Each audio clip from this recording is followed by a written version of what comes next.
Everybody very good morning आप सभी को। I hope you all are doing well. मैं भी ठीक हूँ। तो मेरा कल नवंबर 19 रेडिएशन 14 था out of 16 for IMRT and उसके बाद 19 for electron 9 for electron booster. तो अब बस 2 और बाकी है, आज और कल, and then I would be done with IMRT।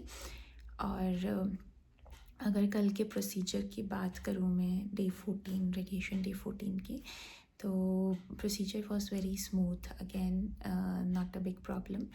बस कई और कास्ट लगाया।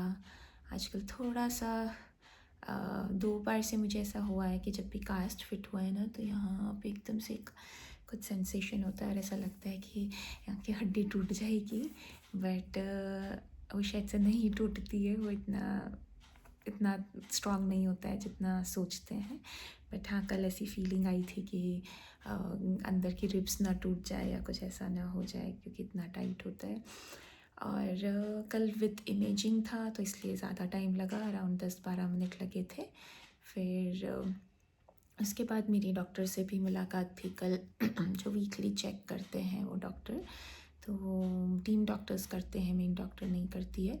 तो उनसे मिली थी, उनको मैंने फ़िज़िकल एग्ज़ामिनेशन करवाया था, बिकॉज़ बहुत डार्कनेस हो रही थी और जो मेरा कट था वहाँ पे भी मुझे लग रहा था कि पेन है और कुछ वाइट वाइट सा भी हो रहा है, तो वो क्या है। तो उन्होंने चेक किया और उन्होंने बोला कि ये सब ठीक है, दिस इज़ ऑल नॉर्मल, मतलब सबको तो क्या, but mostly this is an expected outcome of radiation. तो ठीक है, अब कुछ फ़र्क नहीं पड़ रहा है, बट हाँ, वो एक बार दिखा लिया तो संतुष्टि हो गई। और अब उन्होंने मेरे को ब्लड टेस्ट के लिए रिकमेंड बोला है, तो आज मेरा ब्लड टेस्ट होने वाला है कल, क्योंकि मेरी मेन डॉक्टर से विज़िट है। वो कल मेरे सारे मार्किंग करेगी यहाँ पर फॉर इलेक्ट्रॉन बूस्टर। तो अब परसों से, जब से ये स्टार्ट होगा इलेक्ट्रॉन बूस्टर, तब से मुझे मोल्ड पहनने की ज़रूरत नहीं रहेगी। तो वो सिर्फ जो मार्किंग होगी ना, वहीं पर वो रेडिएशन डालेंगे।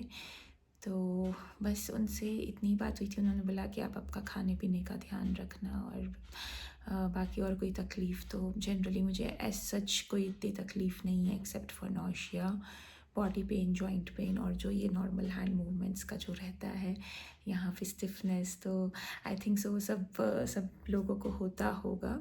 अच्छा, एक चीज़ ये भी है, यहाँ पे बैक साइड में भी जो यहाँ से रेस जाती, तो यहाँ पर भी मुझे है ना वो एक पिंचिंग पेन रहता है, थोड़ा सा दर्द रहता है। तो ठीक है, but then all the pains are manageable.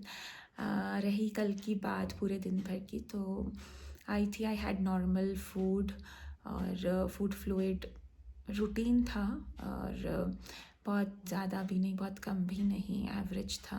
अभी बीच में मैं फिर से अच्छा लेने लग गई थी, बट अभी 2 दिन से थोड़ा सा कम हो गया है, आई फील। और शाम को भी मैंने अराउंड 6-6:30 मेरा खाया था। उसके बाद आई थॉट कि 9 बजे तक वापस खाऊंगी, बिकॉज हर 2-2.5 आवर्स में आई टेक समथिंग। बट उसके बाद मैंने I just drank my black resins का पानी। तो उसमें हम क्या करते हैं कि ब्लैक रेजिन्स भिगो के रख देते हैं, और जैसे सुबह भिगो दी और फिर शाम को उसके सीड्स निकाल के और उसको ग्राइंड करके और वो पूरा एक गिलास लिक्विड बना के वो पी लेती हूँ। तो अब वो पिया था, और फिर उसके बाद I went for a walk at night. और वॉक करते करते इतना ज़्यादा जी घबराने लग गया कि उधर ही मुझे वॉमिट हो गई थी। फिर मैं भाग के घर पे आई, मतलब पहले सोचा कि घर जाती हूँ, लेकिन वो घर जाने जितना टाइम नहीं था, वॉमिट होनी ही थी, तो कॉर्नर में जाके और फिर वॉमिट की, और फिर ऊपर आई घर पर, और फिर वहाँ पे थोड़ी सी और वॉमिट हुई। बट देन तब से अभी तक आई एम नॉट एडजस्टेड। बहुत ही अजीब सा लग रहा है, जी घबरा रहा है, तो ये थोड़ा ठीक होगा आई गेस। और अभी आधे घंटे में मेरा ब्लड टेस्ट सैम्पल कलेक्ट करने आने वाले हैं, तो आई विल डू दैट। तो उसके बाद फिर I will be eating something. और बाकी दूसरे जो साइड इफ़ेक्ट्स हैं वो रेगुलर रूटीन वाले साइड इफ़ेक्ट्स रहे थे, कुछ और नया नहीं हुआ था, सिर्फ ये वॉमिट के अलावा। और उसके अलावा अगर मूड की बात करें तो again it was a normal day, normal mood, not much elevated या बहुत ऐसा अपसेट टाइप्स कुछ भी नहीं था. इट वाज रूटीन, मतलब एन्जॉइंग और into the things what I am doing. तो वो सब ठीक था, एवरेज था. और एक्सरसाइजेस की बात तो वॉक पे गई थी, और जो मेरी बेसिक सूक्ष्म क्रियाएं होती है योगा में वो मैं करती हूँ. और जो हैंड की मुझे बोल रखी है, हैंड रेसेस, और ताकि स्टिफनेस ना आए, तो वो मैं करती हूँ. और बस दैट्स इट. तो अब बस आज का दिन और कल का दिन, and then IMRT will be over.